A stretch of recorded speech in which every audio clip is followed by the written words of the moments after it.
வணக்கம். நான் டாக்டர் ராமநாதன் அர்ச்சுனா. இன்றைக்கு 2025 ஆண்டு செப்டம்பர் மாதம் 19ஆம் தேதி 19ஆம் தேதி நாளைக்கு 20ஆம் தேதி ஒரு முக்கியமான அழைப்பு தொடர்பான வீடியோ ஒன்றை நான் அடுத்ததாக போடுகிறேன். அதை தவிர இன்றைய தினம் இந்த வீடியோ எதை தொடர்பாக என்று நீங்கள் பார்த்தீங்கள் என்று சொன்னால், நீங்கள் இந்த எங்களுடைய யூடியூப்ல பார்த்து இன்றைக்கு வேலணை பிரதேச சபையிலே பிரதேச ஒருங்கிணைப்பு குழு கூட்டம் நடந்திருக்கிறது. அதே நேரத்தில் நேற்றைய தினம் உடுவில் பிரதேச சபையிலே பிரதேச ஒருங்கிணைப்பு குழு கூட்டம் நடந்திருந்தது. இன்றைய தினம் நான் நினைக்கிறேன் சாவகச்சேரி பிரதேச ஒருங்கிணைப்பு கூட்டமும் நடந்திருக்க வேண்டும். சாவகச்சேரி நடந்திருக்கிறது. அடுத்தடுத்த நாட்களிலே ஏற்கனவே பருத்தித்துறைக்குரியது நடந்திருக்கிறது. இப்படி சில பிரதேச சபை ஒருங்கிணைப்பு குழு கூட்டங்கள் நடந்திருக்கிறது. முதலாவது விடயம். இரண்டாவது விடயம் நான் உங்களுக்கு சொல்ல வேண்டும் என்னென்றால், எங்களுடைய பிமல் ரத்நாயக்க அவர்கள் போயிருக்கின்ற யாழ்ப்பாணத்தினுடைய டிசிசி, யாழ்ப்பாணத்தில் அந்த பாதைகள் தொடர்பான மட்டும் கதைக்கப்படுகின்ற ஒரு டிசிசி மீட்டிங் நடந்து போயிருக்கிறது. ஸோ இந்த 2-3 விடயங்கள் தொடர்பாக நான் உங்களுக்கு இந்த கருத்துக்களையும் தெரிவிக்கவில்லை. ஆகவே சில பொழுதுபோக்காக இந்த கருத்துக்களை உங்களுக்கு சொல்கிறேன். மிக சற்று கவலையோடு தான் இந்த கருத்துக்களை உங்களுக்கு சொல்ல நினைக்கிறேன். முதலாவதாக, எங்களுடைய நேற்றைய தினம் நடந்த பிமல் ரத்நாயக்க அவர்களுடைய தலைமையிலே நடந்த இந்த பாதைகள் தொடர்பான டிசி தொடர்பாக பார்ப்போம். இது தொடர்பாக நான் ஏற்கனவே ஒரு வீடியோ ஒன்றை போட்டிருக்கிறேன். எனக்கு வர முடியாது, நான் வரக்கூடிய உடல்நிலையில இல்லை, மனநிலையிலும் இல்லை. அதாவது பைத்தியம் விசரன் என்று கதைக்கின்ற போது இந்த மக்களுக்காக ஏதாவது செய்யணும் என்று நினைக்கிற மக்களுக்கும் அது சற்று கவலையா இருக்கும். ஆகவே மனநிலையும் இல்லை, மனம் உடைந்து போயிருந்தேன். அதே மாதிரி பார்த்தீங்கன்னு சொன்னால், இதற்காக நாங்கள் இப்படி எல்லாம் கதைக்கிறோம், என்ன செய்கிறோம், யாருக்காக போராடுறோம் என்று பார்க்கல திருப்பவும் மறுபடியும் இந்த ஒரு சில பேருடைய கருத்துக்கள் மனசை சரியா கஷ்டப்படுத்துகிறது. ஆகவே நான் யோசிச்சேன், சரி இதுல இருந்து ஒதுங்கி அவர்களை தங்களுடைய அரசியலை தாங்களே பார்ப்பதற்கு விடுவோம் என்பதற்குரிய காரணங்கள். மற்றது எனக்கு உடம்பு மேலாது. ஆகவே அந்த பிமல் ரத்நாயக் அவருடைய அந்த மீட்டிங்ல நான் வரவில்லை. அது எது தொடர்பான மீட்டிங் என்று சொன்னால், யாழ்ப்பாணத்திலே போடப்படுகின்ற பாதைகள் தொடர்பாக.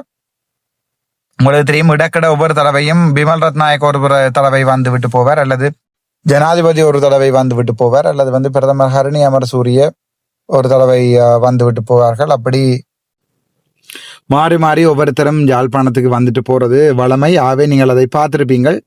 தங்களுடைய அரசியலை உயிர்ப்போடு வைத்திருப்பதற்காக ஒரு மாபெரும் அரசியல் கட்சி தன்னுடைய அரசியலை செய்து கொண்டிருக்கிறது. ஸோ அதுல எந்த பிரச்சனையும் இல்லை. அபிவிருத்திகள் கட்டாயமே யாழ்ப்பாணத்துக்கு மிக முக்கியமானவை. நான் அபிவிருத்திக்கு எதிரானவனும் அல்ல. அவர்களை குழப்புவதற்காக போய் இந்த பிரதேச சபை அல்லது நகர சபை, மாநகர சபை, பிரதேச மற்றும் மாவட்ட அபிவிருத்தி கூட்டங்களை குழப்புவனும் நான் அல்ல. நான் போய் கேட்கின்ற கேள்விகளால பொதுமக்களுக்கு ஏதாவது நன்மை கிடைக்கும் என்றால் அந்த இடங்களிலே போய் கதைப்பதுதான் என்னுடைய வழக்கம். கணக்கு வழக்குகளை கேட்டு நீங்கள் இதுவரை எவ்வளவு செலவழித்திருக்கிறீர்கள், இன்னும் எவ்வளவு செலவழிக்க போகிறீர்கள் என்பது தொடர்பாக கேட்பது, அது பொதுமக்களுக்கு அதால் ஒரு நன்மை வர வேண்டும் என்பதற்காகத்தான் இந்த மீட்டிங்களை நான் கலந்து கொள்கிறேனே ஒழிய, என்னை நான் அங்கே போய் பெருமிதமாக கதைத்துக் கொள்வதற்கோ அல்லது யூடியூப்ல வியூஸை கூட்டுவதற்கோ அல்லது அங்கே நான் போய் சண்டித்தனம் காட்டுகிறேன் என்று பொதுமக்களிடம் காட்டி நான் ஒரு வில்லன் என்று ஏதாவது சொல்ல, அந்த நேற்றைய தினம் பிமல் ரத்நாயக் அவர்கள் தெளிவாக சொல்லியிருக்கிறார். இந்த ஒரு சில பாராளுமன்ற உறுப்பினர்களுக்கு சண்டியன் இல்லாத இடத்துல நொண்டியனும் சண்டியன் தான் என்கிற விடயத்தை கதைத்திருக்கிறார். ஆகவே பிமல் ரத்நாயக்கா இல்லை, எங்களுடைய மீன்பிடி அமைச்சர் அதை பற்றி கதைத்திருந்தார். ஆகவே நாங்கள் அதை பற்றி கதைக்க இங்கு விரும்பவில்லை. அவருடைய கருத்துக்கள் யாரை நோக்கி இருந்தது, உங்களுடைய கிளிநொச்சி பாராளுமன்ற உறுப்பினர் தொடர்பாகத்தான் இருந்தது. ஆகவே நாங்கள் அவராக தொடர்பாக இருந்ததோ அல்லது நான் நினைக்கல எங்களுடைய கஜேந்திரமார் பொன்னம்பலத்தினுடைய அந்த யாழ்ப்பாணத்திலே திலீபன் அவர்களை போக விடாமல் தடுத்தது தொடர்பாக இருந்தோ என்னமோ தெரியவில்லை. தொடர்பாக நாங்கள் ஆறுதலாக விவாதிப்போம். ஸோ நான் அதை விரும்பவில்லை என்றால் எனக்கு சரியான கவலை. நான் கையெடுத்து கும்பிட்டு கொள்கிறேன் என்றால் நான் இந்த பிரச்சனைகளிலிருந்து ஒதுங்கி என்னுடைய பாட்டிலே போவதற்கு நான் தீர்மானித்திருக்கிறேன். அதாவது இங்கே யாருக்காக நின்று குத்தி முறிந்து அடிபடுவதன் மூலம் இங்கே யாருமே எங்களை நல்லவர்கள் என்று சொல்ல போவதில்லை. இந்த அரசியலில் ஒரு வருடங்களில் பல விடயங்களை நான் அவதானிச்சிருக்கிறேன், படிச்சிருக்கிறேன். நாங்கள் என்னதான் மனசுத்தியோடு நின்று செய்தாலும் எங்களை கள்ளர், காசு கள்ளர், பைத்தியம் என்று சொல்வதில் எங்களுடைய தமிழ் மக்கள், இப்ப நீங்க லண்டன்ல போயிருந்த அரசியல் செய்தா கணக்க தேவையில்லை, நீங்கள் இதுல தெற்குல போயிருந்த அரசியல் செய்தா அவர்கள் அப்படி கதைக்க மாட்டார்கள், அப்படி கேவலமாக விமர்சிக்க மாட்டார்கள். உங்களை தனிப்பட்ட ரீதியில உங்களோட நிக்கிற ஒரு செக்ரட்டரியின் படங்களை போட்டோ அப்படி இங்க விமர்சிப்பது சரியான குறைவு. ஆனால் பார்த்தீங்க என்றால் இந்த தமிழ் பிரதேசங்களில் இப்படியான நேரங்களில் நாங்கள் போய் எங்களை அர்ப்பணித்து எங்களுடைய படிப்பையும் விட்டு எங்களுடைய தொழிலையும் விட்டு இந்த மக்களுக்காக ஏதாவது அரசியலில் ஏதாவது நல்லது நடக்க வேண்டும், எல்லாவற்றையும் மாற்றுவோம், போராடுவோம் என்று வழிகிடுகின்ற போது ஒவ்வொருத்தரும் இதில் கணக்கு யூடியூபர்ஸ் முக்கியமாக நான் யாரையுமே சொல்ல விரும்பவில்லை, கவலையோடு தான் இந்த வீடியோ போடுறேன். நான் யோசித்து இருக்கிறேன், சரி எங்களால் முடிந்ததை செய்வோம், முடியாததை கடவுள் பார்த்து கொள்ளடும், கடவுளாலையும் இந்த இனத்தை காப்பாற்ற முடியாது 1950களிலேயே சொல்லிவிட்டு போயிட்டார்கள். ஆகவே இப்போது நாங்கள் போயிருந்து கொண்டு காப்பாற்றுகிறோம் என்று அடிபடுவதில்லை, எந்த பிரயோசனமும் இல்லை. ஆகவே நான் ஒரு தெளிவான ஒரு முடிவுகளுக்கு வந்திருக்கிறேன். ஆகவே நான் நேற்றைய தினம் அந்த மீட்டிங்களுக்கு போகவில்லை. முக்கியமாக விமல் ரத்நாயக் அவர்கள் இருக்கிறார் என்ற போது நான் அதை முக்கியமாக தவிர்த்திருந்தேன். ஏனென்றால் நான் ஏதாவது மக்களுக்காக நல்லபடியமாக கதைக்க போய் அதை பிமல் ரத்நாயக்க அதை பிழையாக விளங்கி கொண்டு நாளைக்கு பிமல் ரத்நாயக்கவும் எனக்கும் அதிலே தேவையில்லாமல் ஒரு வாக்குவாதங்கள் அதை அவருடைய அரசியலை நான் குழப்பக்கூடாது. எங்களுடைய அமைச்சர் சந்திரசேகர் மட்டுமல்ல, இளங்குமரனாக இருக்கட்டும் அல்லது ரஜீவன் அண்ணாவாக இருக்கட்டும் அல்லது பவானந்த சேராக இருக்கட்டும், எல்லாருக்குமே என்னுடைய தனிப்பட்ட குணங்கள் தெரியும். என்னால் என்ன இயலும், என்னால் என்ன இயலாது என்பதும் தெரியும். ஆகவே நான் இப்படியான பிமல் ரத்நாயக வருகின்ற மீட்டிங்கை நானாகவே தவிர்த்திருந்தேன். போக விருப்பம் இல்லை. அன்றைய தினம் கொழும்புல இருந்து இரவு 9 மணிக்கும் ட்ரை பண்ணுவோமான்னு பார்த்துட்டு பெஞ்சு வச்சான். சரி, ஏன் வம்பு, நடப்பவர்களையே நடத்த விடட்டும் என்பது நான் ஒதுங்கி இருந்தேன். ஏனென்றால் முக்கியமான காரணம் நாங்கள் என்னதான் நல்லதை விடயம் ஒன்றை செய்தாலும் எங்களுடைய சமூகம் அதை ஏற்றுக்கொள்ற மாதிரியோ அல்லது அதை டாக்டர் நீங்க அதை செய்யுங்க, நாங்க பக்கப்பலமா நிக்கிறோம் இல்லை, என்னது இவர் செய்யணும் நாங்க செய்யறோம், இவர் என்னத்துக்கு போய் முன்னுக்கு இருந்து எல்லாத்தையும் பேர் எடுப்பான், நாங்கள் செய்வோம். அப்படி பாத்தீங்கன்னா தெரியும், உங்க இப்ப தமிழ் தேசிய மக்கள் முன்னணியா இருக்கட்டும், ஆண் கட்சியா இருக்கட்டும், அந்த இடம் தங்களுக்கு தான் சொந்தம் என்று செல்வனுடைய போராட்டத்தை போராடி கொண்டிருக்கிறது. ஆகவே இது ஒரு வியாபார அரசியல். இது இன்றைக்கு தேசிய தலைவர் இல்லாம போனாரோ அன்றையிலிருந்து நான் தெளிவாக முடிவெடுத்திருந்தேன், இது ஒரு வியாபார அரசியல் என்று. அவை அந்த அரசியல்ல இருந்து கொண்டு சரியான கஷ்டமா இருந்தது. அவை நான் போகலை. என்னுடைய வீடியோ அதற்கானதல்ல.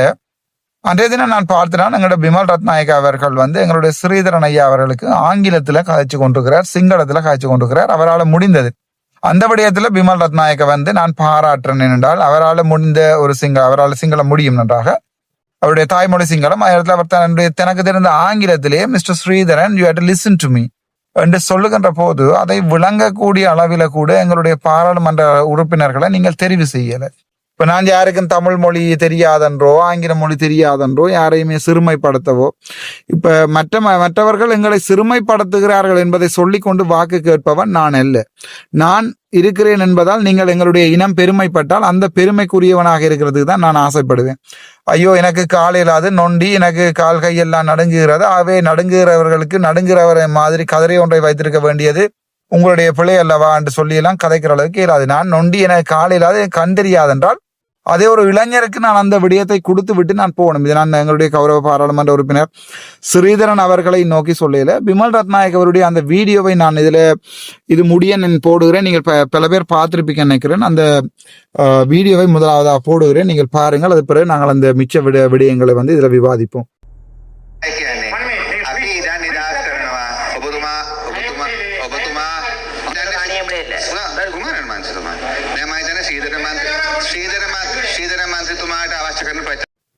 இதுல ஒரு சின்ன துணுக்கொண்டை தான் நான் இதுல போட்டிருக்கிறேன். இதுல பெரிய வீடியோ ஒன்றையும் போட வேண்டிய எனக்கு தேவையில்லை.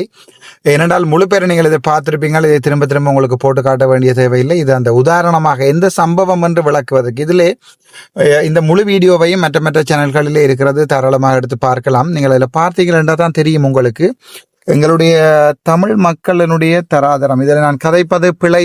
ஏனென்றால் யாருடைய அரசியல் இருந்து கொண்டு யாருடைய தராதரத்தையும் யாருடைய ஆளுமைகளையும் யாருடைய படிப்பறிவையும் கதைக்கக்கூடாது என்ற உண்மையை நான் இப்போது விளங்கி கொண்டேன். அரசியலை பொறுத்த வரைக்கும் இங்கே அதுகள் எல்லாம் கதைக்கக்கூடாது, ஏமாற்ற வேண்டும் என்கிற உண்மையை மட்டும்தான் விளங்கி கொண்டது. நாங்கள் வெளிப்படையாக இருக்கின்ற போது இல்லை, ஒரு அரசியல்வாதி இந்த தகமைகளோடு இருக்க வேணும், இந்த மாதிரியான தகமைகள் ஒரு அரசியல்வாதி இருக்க வேணும் என்ற போது எல்லாருமா உனக்கு இருக்குன்னு சொல்லுகிறாயா, அப்போது நாங்கள் வாக்கு போட்ட எங்களில் 1-2 பேர் நாங்கள் போராளிகளாக இருந்தாங்க. அப்போ எங்களுக்கு இது இல்லாமல் இல்லை, நாங்கள் அரசியல்வாதியாக வரலாம். அரசியல்வாதியாக வர்றது யார் என்பது தொடர்பாக ஒரு அடிப்படை அறிவு கூட இல்லாமல் ஒவ்வொரு கருத்துக்களையும் போட்டு இப்போ மாறி இப்போ ஒரு 2-3 நாட்களாக என்னை பொறுத்த வரைக்கும் இந்த மக்களுக்காகவா நாங்கள் போராடுகிறோம், இந்த மக்களுக்காகவா ஏதாவது செய்யணும் என்று இந்த பாதைகளில் நிற்கிறோம், இந்த மக்களுக்காகவா என்னுடைய படிப்பையும் என்னுடைய தொழிலையும் இழந்து போட்டு நிற்கிறேன் என்கிற கவலை மனசுக்கு வந்திருக்கிறது. நான் இதில் பின்வாங்க போறதில்லை. ஆனால் இந்த டிசிசி மீட்டிங்களுக்கு இனிமேல் நான் ஒருபோதுமே போக போவதில்லை என்பது. இந்த முடிவுகளை எடுத்துக்கொண்டதுக்கு பல காரணங்கள் இருக்கிறது. ஒரு சில காரணங்கள் மட்டுமல்ல, பல காரணங்கள் இருக்கிறது. என்னென்றால் இப்ப இந்த டிசிசி மீட்டிங்கள் என்னத்திற்காக நடத்தப்படுகிறது, இதனுடைய உண்மையான திட்டம் என்ன, இதை உண்மையாகவே அரசாங்கத்தோட நாங்கள் சேர்ந்து நடக்கின்ற போது மட்டும்தான் இந்த டிசிசி மீட்டிங்கை நாங்கள் ஒரு பிரயோசனமாக நடத்தி கொள்ளலாம். அதாவது அரசாங்கத்தை ஒரு எதிர்க்கட்சியாக இருந்து ஜனநாயக முறைப்படி விடுகின்ற பிள்ளைகளை பொதுமக்களுக்கு அந்த டிசிசி மீட்டிங்ல போய் சுட்டி காட்டுகின்ற போது பொதுமக்கள் ஐயோ அலர்ட் ஆகிவிட்டார்கள் என்பதற்காக இந்த அரசாங்கம் வேலை செய்யும். அதால பொதுமக்களுக்கு 1000% நன்மை கிடைக்கும். அதுதான் இந்த டிசிசி மீட்டிங்களுடைய உண்மையான நோக்கம். அதாவது மக்கள் கதைக்க வேண்டிய விடயங்களை அரசாங்க எம்பிகளோட கதைச்சு அவர்கள் செய்யாத விடயங்களை மக்களுக்காக கதைக்கிறது தான் எதிர்கட்சி உறுப்பினராக எங்களுடைய வேலையாக இருக்கும். ஆனால் நீங்கள் அதை பார்த்தீங்கன்னு சொன்னால் இந்த டிசிசி மீட்டிங்கள் பயங்கர மோசமாக நடந்து கொண்டிருக்கிறது. இதுல என்ன கவலை என்றால் இந்த வீடியோவை முழுமையா பாருங்கள். இதுல தெளிவாக இருக்கிறது. முதலில் ஸ்ரீதரன் அவர்கள் தொடக்கிய பிரச்சனை தரப்பட்டிருக்கின்ற ஹேண்ட் அவுட் அனைத்துமே ஆங்கிலத்தில் இருக்கிறது, தனக்கு வாசிக்க முடியாது என்பது. ஒரு பாராளுமன்ற உறுப்பினர், ஒரு இலங்கையின் பாராளுமன்றத்திலே இருக்கின்ற ஒரு பாராளுமன்ற உறுப்பினருடைய முதலாவது குறைபாடு, தனக்கு தரப்பட்ட கட் அவுட்கள் எல்லாம் அதை ஹேண்ட் அவுட்ஸ் அல்லது கட் அவுட்ஸ் வாட்டவேட்ஸ் ஓவர் ப்ரோச்சர்ஸ் வாட்டவேட்ஸ் அவர் சொல்லுகின்ற குறைபாடு அது ஆங்கிலத்தில் இருக்கிறது என்று முதலாவது நொந்து கொள்வார். ரெண்டாவது அவர் கதைக்கின்ற விடயங்கள் எங்களுடைய ஸ்ரீதரன் ஐயாவுக்கு விளங்கவில்லை என்பது தொடர்பாகவும் அவர் கதைப்பார். அதாவது நீங்கள் கதைக்கின்றது சிங்களத்தில் கதைக்கிறீர்கள், டிரான்ஸ்லேஷன் சரியாக வரவில்லை தான். இதுவரை நான் கதைத்தால் பொதுமக்கள் என்னை பிழையானவர்கள் என்று சொல்லுவார்கள். ஆனால் உண்மை என்னண்டா இது ஒரு அடிப்படை. அதாவது இதுல இப்ப என்னோட எத்தனையோ பேர் கீழே கமெண்ட் பண்ணுவீங்கள், டாக்டர் நீங்க சொல்றது பிள்ளை, உங்களுக்கு 3 மொழி தெரியும் என்றதால மட்டாக்கள் எல்லாரையும் நீங்கள் தேவையில்லாம் கதைக்க கூடாது, சிறுகரன் எங்களுடைய குலதெய்வம். ஓம் சரி, உண்மைதான், ஒத்துக்கொள்றோம். நாங்கள் இந்த சண்டைக்கு வரையில, இந்த அரசியலுக்கு வரையில, எங்களை விடுங்கோ, நாங்கள் வரையில. இதை சொல்ல போனா கெட்டவன், அதாவது யதார்த்தவாதி ஒரு வெகுஜன விரோதி, அப்படி ஒரு ஃபேஸ்புக்கும் பேஜும் இருக்குன்னு நினைக்கிறேன். யதார்த்தவாதி ஒரு வெகுஜன விரோதி. நான் யதார்த்தமாக ஒரு விடயங்களை கதைக்கின்ற போது நாங்கள் ஒரு வெகுஜன விரோதியா தான் இருப்போம். அதுல எந்த சந்தேகமும் இல்லை. அதுக்கு நல்ல உதாரணம் இந்த அரசியல். அதாவது யதார்த்தமா ஒரு விஷயத்த சொன்னா தையடிவியாரே உடைக்கையில அதோட அப்பான்னு சொன்னா, யதார்த்தமா ஒரு விடயத்தை சொன்னால் என்ன பைத்தியம் என்று சொல்லுவாங்க. சரி என்று சரி யாரோ உடைக்கிறது போறீங்க கேட்டால் இன்று வரைக்கும் இந்த சைக்கிள் காட்சியிட்ட 20 பேர் 30 பேர் நடக்கிற ஆர்ப்பாட்டங்களை தவிர இந்த ஒன்றும் நடக்கிறீர்கள். இதை பொதுமக்களை ஏமாற்றுறது உங்களுக்கு விளங்குறீர்கள்.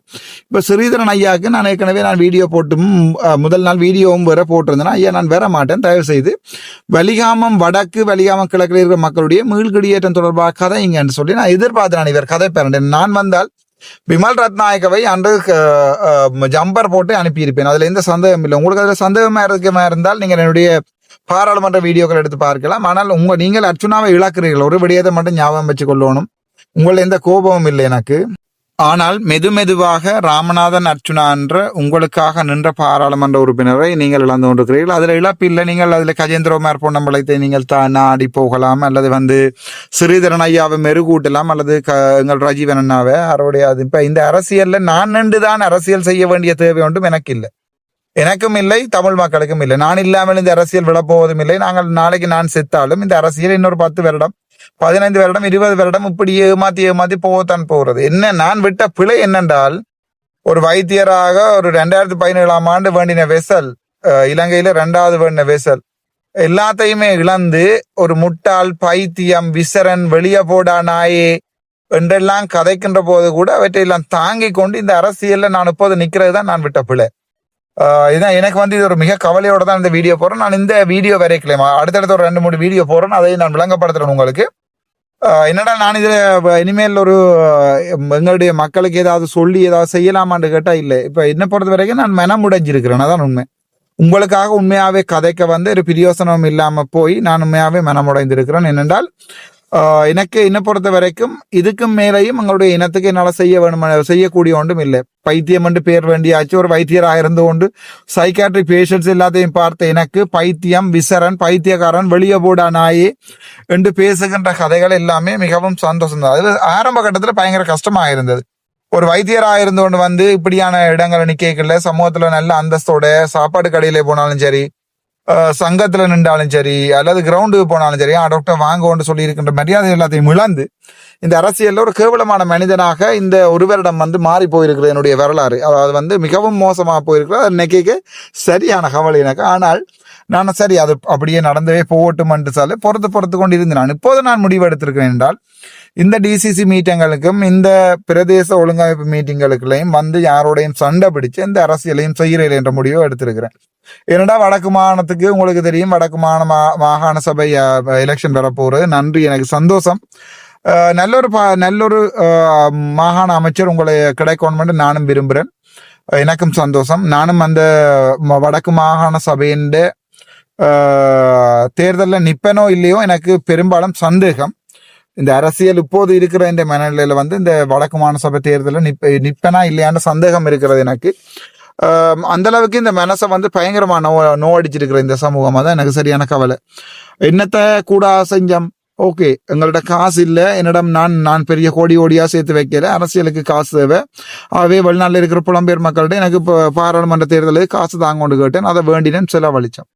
அதை விட இப்போ ஒரு 3,75,000 ரூபாய் பேங்க்ல பேலன்ஸ் இருக்கிறது. ஒரு டாக்டரா இருந்திருந்தால் என்னோட ஒரு 20 லட்சம் 30 லட்சமாவது பேங்க்ல பேலன்ஸ் இருந்திருக்கும். ஆனால் அந்த பேலன்ஸ் கூட எனக்கு இப்பவும் இல்லை. ஒரு பாராளுமன்ற எம்பிஐ நின்ற வரைக்கும் என்னுடைய சொத்துக்கள் எல்லாத்தையும் வெளியெடுத்து போட்டு வீடியோக்கள் வரையில நினைக்கிறீங்க. ஏன் வரையில? ஏனென்றா உங்களுக்கு தெளிவாக தெரியும். அது நான் இப்பயே சொல்லிட்டேன் எங்களுடைய சமூகத்துக்கு.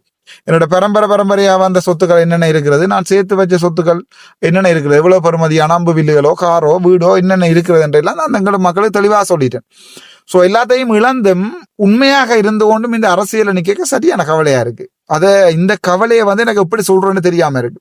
அதிலும் கவலை என்னண்டா, சரி நான் போவாட்டி பரவாயில்ல, மற்ற பாராளுமன்ற நான் கதைக்கின்ற போது கேள்விகள் கேட்கின்ற போது எழும்பி வெளியே போன ஸ்ரீதரன் ஐயா இப்ப எப்படி மூக்குடைப்பட்டிருக்காரு. அந்த இதுல ஒரு பிமல் ரத்நாயக் என்று சொல்லப்படுகின்ற சாதாரணமான ஒரு பாராளுமன்ற உறுப்பினர் ஒரு அமைச்சர். இவர் ஒரு வடக்கில் இருக்கிற பாராளுமன்ற உறுப்பினர் ஸ்ரீதரன், அவர் டாக்கிங் வெரி நைஸ், சூப்பர்பா கதைக்கிறார்.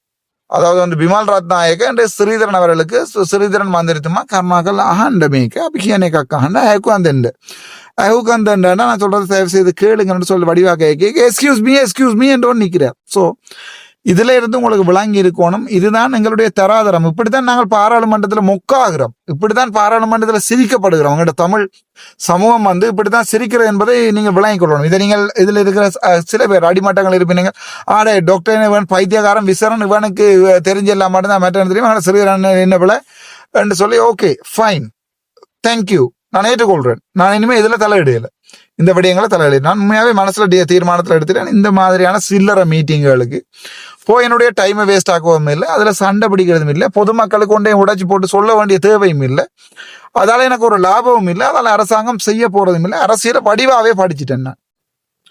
இப்படி சில்லறைத்தனமான விடயங்கள்ல தான் பாராளுமன்றத்தில் அவமானப்படுறோம். உங்களுக்கு சொன்னா விளங்கு இல்லை. வடக்கு மாகாணத்துல இருந்து வருகின்ற எந்த ஒரு பாராளுமன்ற உறுப்பினரையும் கயேந்திரகுமார் பொன்னம்பலம் தவிர்ந்த, தெளிவாக சொல்லுகிறேன், கயேந்திரகுமார் பொன்னம்பலம் தவிர்ந்த எந்த ஒரு பாராளுமன்ற உறுப்பினரையும் அவர்கள் பாராளுமன்ற உறுப்பினர் மாதிரியே மதிக்கிறீர்கள்.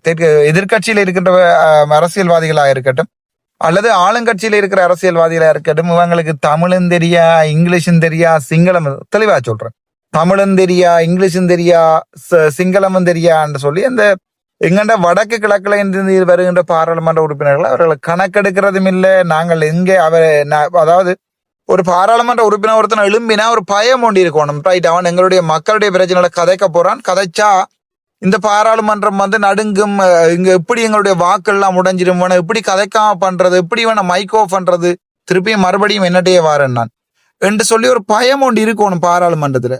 நான் நினைச்சேன் என்னுடைய தமிழ் மக்களுக்காக நான் அந்த வேலையை செய்யறேன். ஆனா அதுல நீங்க போட்டிருக்கிற கொமெண்டுகள், அதுல நீங்க போட்டிருக்கிற ஒவ்வொரு இதுகள், நீங்கள் யூடியூபர்ஸ் போடுற வீடியோகள், இதுகள் எல்லாத்தையும் பார்க்க சரியான மிகவும் மெனக்கவலை. இவங்களுக்காண்டி தானா எல்லாத்தையும் லூஸ் பண்ணினோம், இவங்களுக்காண்டி தானா எல்லாத்தையுமே விட்டு போட்டு போய் சண்டை பிடிக்கிறோம், இவங்களுக்காண்டி தாண்டா பிள்ளை குட்டிய ஒரு வருஷமாக பிள்ளை குட்டியை கூட பார்க்காம இவங்களுக்காண்டியா அலைகிறோம்னு நினைக்க சரியான கவலையா இருக்கு. சோ நான் இப்ப டிசைட் பண்ணி இருக்கிறேன், இந்த சில்லறை மீட்டிங்களுக்கு நான் வாரையில் என்று டிசைட் பண்ணியிருக்கேன் தெளிவாக. தெளிவாக யாழ்ப்பாணத்திலே நடக்க போகின்ற இந்த பிரதேச, அதுக்காக நான் என்னுடைய பிரதிநிதிகளை அனுப்ப போறதில்லை. அந்த நேற்றைய தினம் ரஜீவன் அண்ணாவோட காய்க்கும் போது அவர் எனக்கு சர்க்குலர் அனுப்பியிருந்தார். அதில் அந்த மாவட்ட அபிவிருத்தி குழு கூட்டங்கள், மாகாண அபிவிருத்தி பிரதேச அபிவிருத்தி குழு கூட்டங்கள், இந்த ரெண்டும் தொடர்பாக அந்த சர்க்குலர் வந்து மிக தெளிவான ஒரு வரையறையோட வரையறுக்கப்பட்டிருக்கிறது. அந்த சர்க்குலர்ல தெளிவாக இருக்கிறது. இந்த பாராளுமன்ற உறுப்பினரும் தான் வர விரும்பாத இடங்கள்ல அல்லது தன்னால் வர முடியாத நேரங்கள்ல தன்னுடைய பிரதிநிதி ஒருவரை அந்த அபிவிருத்தி கூட்டங்கள்ல பங்கு கொள்வதற்காக வந்து நியமிக்கலாம் என்று. ஆகவே மாவட்ட அபிவிருத்தி குழு கூட்டம் கிளிநொச்சி, முல்லைத்தீவு, கிளிநொச்சி, யாழ்ப்பாணம் இந்த ரெண்டுக்கும் கௌசல்யா நரேந்திரன் என் சார்பாக பங்கு கொள்வார். அதே நேரத்தில் பார்த்தீங்கன்னு சொன்னால் பிரதேச சபை அபிவிருத்தி குழு கூட்டங்கள்ல அரைவாசிக்கு வந்து பிரகாஷ் ஸ்ரீகண்ணன் அவர்கள் பங்கு கொள்வார். அதே மாதிரி தென்மராட்சி பக்கம் இருக்கின்ற மற்றது சில பிரதேச மட்ட குழு கூட்டங்களுக்கு வந்து என்னுடைய சார்பாக எங்களுடைய ஜெகதாஸ் அவர்கள் பங்கொள்வார். இந்த 2 பேரையும் நான் பங்கொள்வதற்காக அனுமதித்திருக்கிறேன். ஆகவே மாவட்ட மட்ட கூட்டங்களில் இனிமேல் கௌசல்யா நரேந்திரன் அவர்கள் விரைவில் எம்பியாவும் வருவா. ஸோ கௌசல்யா நரேந்திரன் அவர்கள் மாவட்ட மட்ட கூட்டங்களில் வந்து இதில் பங்கு கொள்ளுவார். இந்த வீடியோ வந்து நான் என்னத்துக்காக போட்ட முக்கியமான காரணம்னா, நான் என்னுடைய முடிவுகளை சொல்வதற்காக இல்லை. இனிமேல் நானும் வர மாட்டேன், உங்களுக்கு கஷ்டமும் இருக்காது. அடுத்தடுத்த விஷயங்களை நான் இது சொல்கிறேன். ஏனென்றதை மற்ற இன்னொரு வீடியோவில் தெளிவுபடுத்துகிறேன். நான் வராமல் விடுறதுக்குரிய காரணங்கள் என்னன்றதை தெளிவுபடுத்துகிறேன். அதே நேரத்தில் நீங்கள் பார்த்தீங்கன்னு சொன்னால் இந்த விஷயங்கள் தொடர்பாக கௌசல்யா நரேந்திரன் கருசரணையோடு நான் என்னுடைய அரசியலாகவே இருக்கும். என்னுடைய அரசியல் பாதம் மாறாது.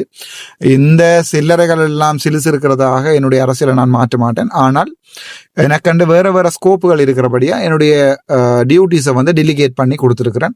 விளங்குறார்கள் வழங்கிக் கொள்ளுங்க, அல்லது தமிழில் வேணுமென்றா சொல்கிறேன். நான் என்னுடைய பொறுப்புகளை வந்து பிரித்து ஒருவர்கிட்ட கொடுத்துருக்கிறேன். ஆகவே மாவட்ட மட்ட மீட்டிங் ஜாழ் மாவட்டத்துக்கும் கிளிநொச்சி மாவட்டத்துக்கும் கௌசல்யா நரேந்திரன் அதை நான் சரியான முறையில் பாராளுமன்ற லெட்டர் இந்த ஒருங்கிணைப்பு குழு கூட்ட தலைவருக்கு அனுப்புவேன். அதே நேரத்தில் நீங்கள் பார்த்தீங்கன்னு சொன்னால் பிரதேச மட்ட ஒருங்கிணைப்பு குழு கூட்டம் வந்து அரசாங்க அதிபர் ஊடாக ஒவ்வொரு பிரதேச செயலாளர்களுக்கும் வந்து பிரதேச மட்டங்களில் பிரகாஷ் ஸ்ரீகண்ணன் அல்லது வந்து இந்த எங்களுடைய ஜெகதாஸ் அவர்கள் இந்த 2 பேரில் ஒரு ஆள் என் சார்பாக பங்கு கொள்வார்கள். அவர்கள்ட்ட நீங்கள் எல்லா முறைப்பாடுகளையும் கொடுக்கலாம்.